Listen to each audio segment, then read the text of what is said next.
No vídeo de hoje eu vou falar para vocês sobre os horários para tomar os principais suplementos. Muita gente dá muita importância para tomar suplementação, mas muitas vezes quando você toma suplementação no horário correto, você consegue uma melhor absorção, você consegue efeitos melhores e você consegue se prevenir de efeitos colaterais que podem surgir com horários incorretos.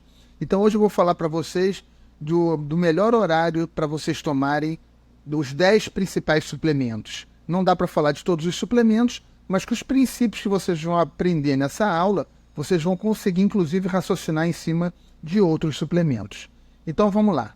Primeiro suplemento que eu vou falar para vocês se chama Whey Protein. O Whey, ele frequentemente é usado, ele pode ser concentrado, hidrolisado, isolado.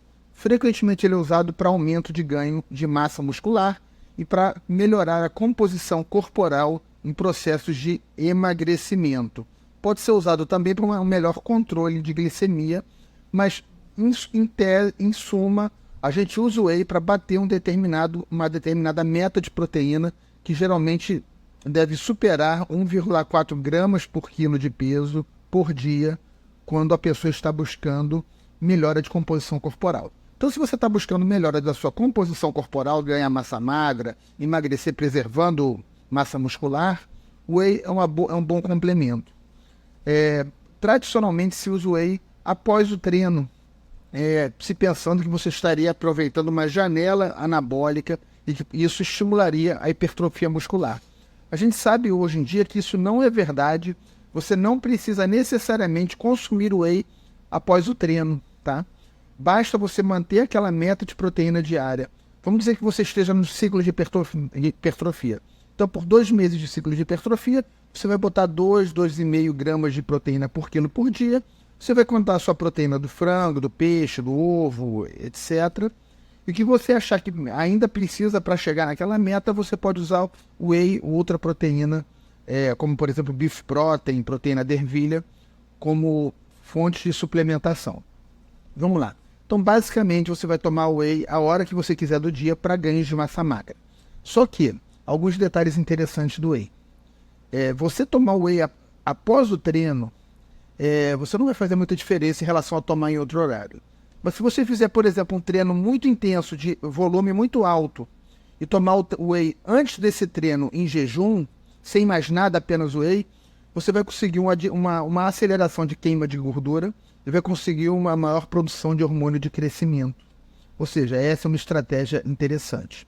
Outra coisa, talvez seja interessante, pelo menos durante determinadas fases de hipertrofia, você tomar o Whey à noite, justamente para durante a noite você ter um acréscimo de proteína constante para o músculo, de forma que você tenha que a sua meta de proteína seja melhor aproveitada para o corpo. Então, em ciclos de hipertrofia que não devem durar o ano inteiro, devem ser limitados, fisiculturistas sabem disso, o uso de proteínas como o Whey e até a caseína à noite, para manter uma boa oferta de proteína noturna, pode ser bastante interessante. Da mesma forma, pessoas com resistência insulínica aumentada, com esteatose hepática, com pré-diabetes, elas podem se beneficiar de consumir suplementos como Whey antes das refeições. Isso aumenta a liberação de um hormônio chamado GLP-1, que faz uma ação semelhante ao medicamento Ozempic, embora muito mais discreta, não pense que será um Ozempic, mas vai ajudar. E ajuda também a diminuir o apetite. Ou seja, essas são as principais formas de você consumir o Whey. De novo, tem mais uma última forma. Caso seja um idoso que tenha dificuldade de comer, a proteína líquida é uma forma dele acrescentar proteína. Um idoso após 65 anos, para a gente chegar no auge anabólico dele, a gente precisa de pelo menos 30 gramas de proteína. Então, por exemplo, ele come 2 ovos, deu 12 gramas, mais uma porção de Whey depois dos ovos, bateu as 30 gramas de proteína da refeição e está dado o recado. Então essas são as formas de usar o Whey Protein, tá? Agora nós vamos para o segundo suplemento, que é mais fácil, coenzima Q10. Como vocês sabem, coenzima Q10 funciona como antioxidante e funciona aumentando a capacidade de produção de energia pelas células, pelas mitocôndrias, ou como estimulante mitocondrial. Então você usa a coenzima Q10 como antioxidante, como estimulante mitocondrial. Ela é boa para o sistema cardiovascular, para a musculatura esquelética, para os olhos, para o cérebro, para proteger o LDL colesterol e por aí vai. Algumas pessoas sentem insônia quando consomem a coenzima Q10. Isso é difícil de explicar. Esse é um dado. E outro dado importante para saber suplementar essa coenzima é que a coenzima Q10 ela é solúvel em gordura, ela deve ser consumida com a comida. Então, quando vocês vão consumir a coenzima Q10? De preferência no café da manhã ou no almoço, para não interferir com o sono, e sempre com comida. A dose típica de coenzima Q10 diária é de 100 mg por dia. Terceiro suplemento que eu vou ensinar para vocês é a creatina. Como consumir a creatina? Creatina você não precisa consumir antes, após o treino. Se você consumir a creatina após o treino e com carboidratos, há uma tendência da insulina e do aumento da sensibilidade à insulina do músculo favorecer a absorção da creatina. Mas no longo prazo não faz muita diferença.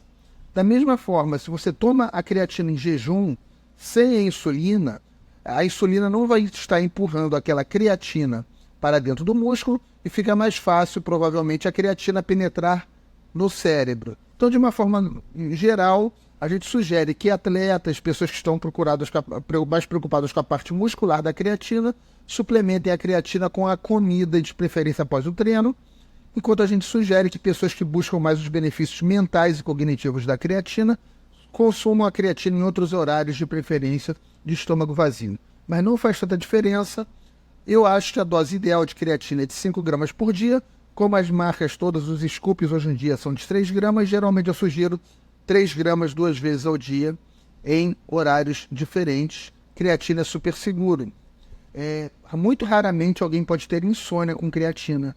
Nesse caso, eu recomendo que se tome a creatina pela manhã e à noite se tome colágeno ou glicina para tentar reverter parte dos efeitos da creatina. O quarto suplemento que eu vou ensinar a vocês a tomar é o magnésio quelado. O magnésio quelado pode ser tanto magnésio bisglicinato, que eu considero melhor, quanto magnésio de malato e outros tipos, o magnésio aspartato e outros tipos de magnésio. Como é que vocês vão consumir o magnésio quelado, que geralmente vai ser o magnésio bisglicinato, que inclusive é o mais interessante? Você pode consumir o magnésio a hora que você quiser. Você pode consumir antes das refeições, após as refeições, ao acordar, no meio da tarde. O importante é consumir em torno de 350 mg de magnésio por dia, no mínimo, tá? Como suplemento para complementar a dieta. Algumas pessoas dormem bem quando consomem o magnésio à noite. Por que isso acontece? Que geralmente é o magnésio bisglicinato. E o magnésio bisglicinato tem a glicina que facilita o sono. Então, caso você consuma, e da mesma forma o magnésio trionato penetra muito bem no cérebro. Então, se você for consumir magnésio trionato ou magnésio bisglicinato, pode ser muito interessante para você tomar esses dois magnésios à noite, porque tanto o magnésio bisglicinato quanto o magnésio trionato podem também facilitar o sono. Como eles são quelados, eles são muito bem absorvidos, então tanto faz ser com comida, sem comida, não faz muita diferença. Agora vamos para o ômega 3. Existem dois, grosseiramente falando, você tem, vamos falar aqui do óleo de peixe. Você pode ter um óleo de peixe complexo, na forma de triglicerídeos, e a gente pode ter o óleo de peixe que não esteja na forma de triglicerídeos. Se ele não estiver na forma de triglicerídeos, ele precisa ser consumido com comida para ser absorvido. Se ele estiver na forma de triglicerídeos, ele pode ser absorvido o ômega 3 sem comida, tá? Ainda assim, eu sempre recomendo que se consuma o ômega 3 com a comida, porque eu acredito que a absorção ainda assim vai ser melhor, e porque o ômega 3 tem efeitos interessantes na microbiota intestinal e no aumento da ação da propriedade anti-inflamatória de cada dieta. Então eu recomendo que sempre se consuma o ômega 3 com cada refeição. Eu recomendo que não faz diferença se for café da manhã, almoço, lanche da tarde, jantar. O importante é que você vai pegar a sua dose de ômega 3 por dia, que eu recomendo um ômega 3 rico em EPA, caso o objetivo seja mais anti-inflamatório, ou DHA, caso o objetivo seja neuroplasticidade. Ambos têm os dois. Então um ômega 3 rico em EPA sempre vai ter DHA, e um ômega 3 rico em DHA sempre vai ter EPA. Então, um deles já basta você saber se o teu objetivo maior é neuroplasticidade ou desinflamar. A gente na marca Live, que é uma marca minha do Thiago Sampaio de suplementação, que a gente está lançando, a gente tem tanto o ômega 3 rico em EPA quanto rico em DHA, os dois com o selo MEG3, tá? Vocês consomem o ômega 3 sempre com a dose do rótulo, geralmente vão ser 2 cápsulas por dia, com café da manhã, almoço, com almoço e jantar, ou café da manhã e jantar, sempre com as refeições. Eventualmente, um médico tratando um paciente pode usar doses mais elevadas de ômega 3 enriquecido em EPA, tá? Próximo suplemento que eu vou falar para vocês é o colágeno hidrolisado. Colágeno hidrolisado é o verdadeiro colágeno. Ele tem principalmente colágeno tipo 1, mas ele também tem colágeno tipo 2, tipo 3 e um monte. Existem uns 30 tipos de colágeno diferentes.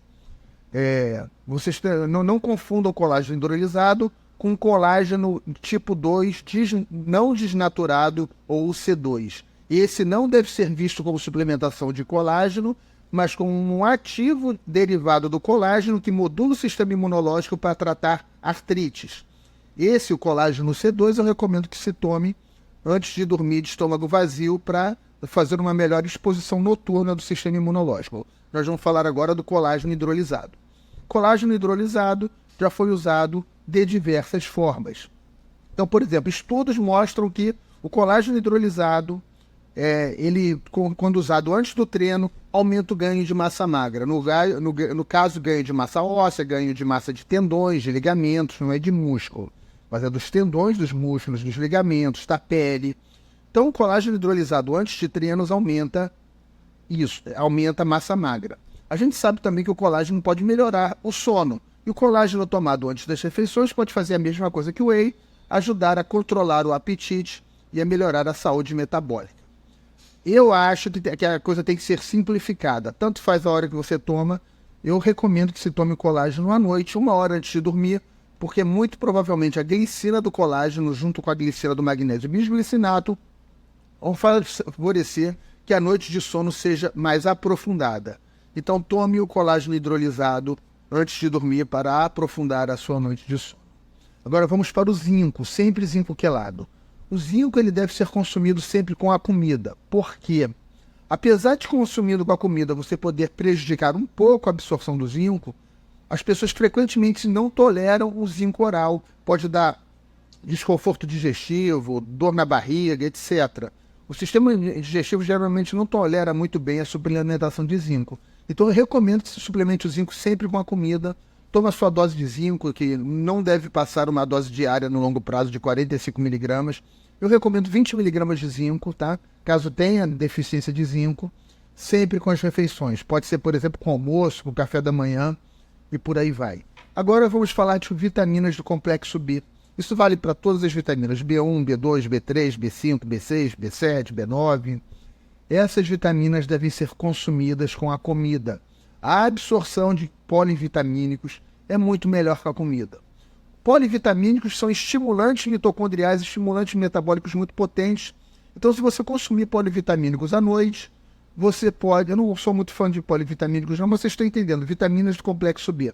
Se vocês consumirem as vitaminas do complexo B à noite, vocês podem ter insônia por um excesso de produção de neurotransmissores, tá bom? Agora, o próximo suplemento que eu vou falar para vocês é a N-acetilcisteína, NAC ou acetilcisteína. Ela é uma aumentadora da produção de glutationa, um poderoso antioxidante, um fluidificador de muco e um melhorador de detox. Maravilhosa desde imunidade até problemas como desordens obsessivo-compulsivas, vícios e por aí vai. Tem vários vídeos meus aqui sobre o NAC, sobre a acetilcisteína aqui no canal. E a gente também tem na marca Live a N-acetilcisteína. Vocês podem usar o cupom DINDO. O NAC ele deve ser consumido sempre com a refeição. Não precisa tomar direto. Pode tomar um tempo, parar. Não tem problema de tomar direto, mas não há necessidade. Deve ser consumido sempre nas refeições. Geralmente a dose indicada para um adulto é de 600 mg 2 vezes por dia com as refeições. Se for por algum problema, tipo parar de comer unha ou parar de arrancar cabelo, esses problemas mais psiquiátricos, é mais difícil fazer a penetração cerebral. Nesse caso, a dose é dobrada, né? Tipo 2.400 mg por dia, sempre com indicação médica. Não passem da dose de 1.200 mg por dia, 600 mg 2 vezes por dia, que é a dose segura, vendida em farmácia sem receita. Não passem dessa dose, sem um acompanhamento de um profissional, porque já começa a entrar no farmacológico. Mas só para vocês saberem que o NAC é bastante poderoso e pode ajudar com diversos problemas do cotidiano que as pessoas frequentemente não encontram solução. Sempre tomar o NAC com a comida. E por fim, vamos falar da taurina. Taurina é o próximo aminoácido da longevidade. A taurina aumenta a longevidade de praticamente todas as espécies animais, ratos, até de macaco. A gente ainda não conseguiu fazer o ser humano uma cobaia e mostrar que ele aumenta a nossa longevidade, mas já é muito aparente que a taurina melhora diversos parâmetros de longevidade saudável de seres humanos. Sempre que você faz um exercício também, o nível de taurina no seu corpo aumenta, como se o seu corpo estivesse entregando taurina para os músculos e para o cérebro que precisam de muita taurina. Eu acho a suplementação de taurina a vanguarda da suplementação. Eu acredito muito na taurina e eu acho que nas próximas décadas nós vamos realmente descobrir que a taurina é um novo suplemento da longevidade. Acredito muito, é muito difícil produzir taurina, porque para você produzir taurina você tem que escolher ou taurina ou glutationa. Você depende de metionina, depende de genética, depende de um bom metabolismo da homocisteína, depende de ter vitamina B6, de ter zinco, depende de não ter excesso de radicais livres. Ou seja, a produção de taurina não é fácil, vegetais não tem taurina, só produtos animais, para veganos é importantíssimo, então eu acho a taurina muito importante. Taurina não é excitante, a taurina na verdade ela é mais calmante, ela está no Red Bull e outros energéticos, meramente para impedir que esses energéticos causem arritmia cardíaca, que eles causem convulsões em excesso e por aí vai. A taurina age como um estabilizador de todas as células que conduzem eletricidade, como, por exemplo, neurônios, coração, músculos. Ou seja, um aminoácido fantástico. Como ele é mais calmante, geralmente eu recomendo que se tome a taurina após o jantar, tá? Mas, se você é uma pessoa que treina com muita intensidade e quer se proteger contra os efeitos maléficos do treino e melhorar o seu ganho de massa magra, é muito provável que vale a pena, além de tomar a taurina à noite, que você também tome a taurina antes dos treinos. As doses usuais de taurina vão de 1 a 8 gramas por dia. Eu acho que 1 a 3 gramas por dia é mais do que o suficiente. Eu, em média, tomo 2 gramas de taurina por vez. É super seguro e não tem problema. Pode tomar de estômago vazio, pode tomar de estômago cheio, mas como eu disse, eu prefiro que ela seja tomada após o jantar, mas ela eventualmente pode ser tomada antes de treinos muito intensos. A gente também tem a taurina na marca Alive. Espero que vocês tenham gostado da live. Tá dado o recado. Eu vou olhar algumas dúvidas. Para ajudar a curar hemorroidas, o melhor é Piquenogenol. Tem link aqui também da farmácia alimentar aqui no meu canal. Lisina, sempre antes das refeições, se for para inibir o herpes, para diminuir a absorção de arginina. Seu filho autista deveria estar tomando taurina, tá? Tem outro suplemento da Live que eu recomendo para o seu filho, chamado Neuroflow. Por quê? Porque ele tem fosfatidilcerina para cognição, ele tem taurina e ele tem magnésio trionato. Neuroflow, e pode usar o cupom DINDO. Eu vou deixar o link aqui nesse vídeo também daqui a pouco. Alfa GPC e Bacop eu sempre recomendo com as refeições. Mas se você for fazer alguma competição, algum treino muito intenso, toma o Alfa GPC com a Bacopa antes desse treino muito intenso ou da competição, porque eles vão aumentar a sua potência muscular e a sua potência intelectual para fazer esse esforço. Olha, esse estudo de que tomar multivitamina não adianta de nada, geralmente tomar multivitamínicos não adianta, mas é porque as pessoas tomam sem precisar, multivitamínicos de péssima qualidade. É diferente de você ter uma indicação de um profissional de um polivitamínico numa situação específica, entende? Vitex Agnus é um aumentador de dopamina usado com prescrição médica no tratamento de síndrome pré-menstrual com sintomas predominantemente emocionais, cefaleia, etc. Tomo estatina em 200 mg de coenzima Q10 por dia. Consigo deixar no nível de 2 mg por litro no exame? Você vai ter um pouco de dificuldade. Por quê? Porque como você toma estatina, você baixa seu colesterol. Quando você está dosando a coenzima Q10 no exame de sangue, você está dosando a coenzima Q10 que está diluída no colesterol. Então não é só diminuir a produção de coenzima Q10, você diminui a concentração sanguínea de coenzima Q10, porque a coenzima Q10 caminha no colesterol. Eu acho muito importante, já que você toma estatina, que você converse com o teu médico e fale o seguinte: pode ser que você precise de estatina, você tem que falar para ele: eu não quero meu colesterol abaixo de 150. Toma estatina, mas deixa o colesterol entre 150 e 200, para você ter um equilíbrio da sua proteção cardiovascular e não diminuir a produção de coenzima Q10, não diminuir a entrega de coenzima Q10 e não diminuir também a produção geral de tudo, de hormônio, a neuroplasticidade, que você precisa de colesterol para neuroplasticidade. Então conversa com o médico de tentar manter um nível de colesterol de 150 a 200, que é um nível ótimo. E não se iluda, não adianta. A coenzima Q10 que você toma, ela só vai te ajudar. Todas as nossas células produzem coenzima Q10. A estatina vai estar diminuindo a produção de coenzima Q10 em todas as células. Tá? Então, a suplementação de coenzima Q10 não reverte e não anula todos os efeitos da estatina. Por isso que eu recomendo. Tem que tomar? Tudo bom, é óbvio. Tem gente que precisa, tem pacientes meus que tomam também. Só que tenta não ser tão agressivo. Eu vejo gente com colesterol total de 100, de 120, tendo depressão, com risco de hemorragia cerebral. Tem que ter um nível equilibrado, né? Não é sair reduzindo a qualquer custo. Outro dia um amigo postou no Instagram o caso de um paciente dele, estava com colesterol total de 0 e infartou. Então eu estou vendo muito radicalismo. Posso substituir a ômega 3 pela linhaça? Só se você não puder de jeito nenhum tomar ômega 3, se for vegana, aí tem que estabelecer uma estratégia. E aí eu ainda recomendo que você use o DHA de alga, porque linhaça tem uma má conversão para o EPA e uma conversão ainda pior para o DHA. Então é isso, gente. Está dado o recado, muita dúvida. Semana que vem a gente faz mais uma live e tira mais dúvida de vocês.